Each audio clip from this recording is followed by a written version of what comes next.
Magandang gabi po, Sir Al. Yes, Welcome po sa business natin to.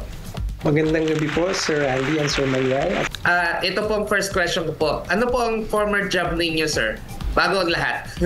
Yes, bago ako naging solopreneur or entrepreneur, no, nagtatrabaho ako sa government, isang local government operations officer ng DILG. So, nung nasa DILG po ako, ang ginagawa po namin, nagkakapacitate po kami ng local officials, ng local functionaries o yung mga empleyado ng local government units like cities and municipalities.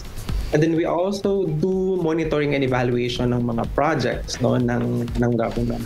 But prior to joining DILG, nag-work po ako sa academe and then nag-work po ako sa mall, no, sa mall industry as a human resource practitioner and marketing.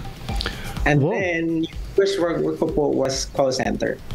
Aba, medyo matagal-tagal pala siya, kapartner Randy, si Sir Al naging empleyado. Mga ilang taon yun, kung i-add po natin lahat, ilang taon po lahat kayong naging employer, Sir Al? Siguro around 21 years, pero yung sa government po was 15 years. Matagal-tagal, kapartner Randy. Yes, matagal ko po na-realize that I needed to transition from employment to entrepreneurship.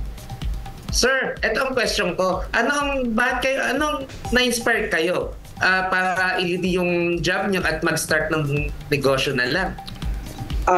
Kasi po nung nag-work pa po ako, na-expose po ako sa multi-level marketing and then na-expose ako sa retail businesses. And then I realized hindi ko pwedeng scale yung salary, no, sa employment.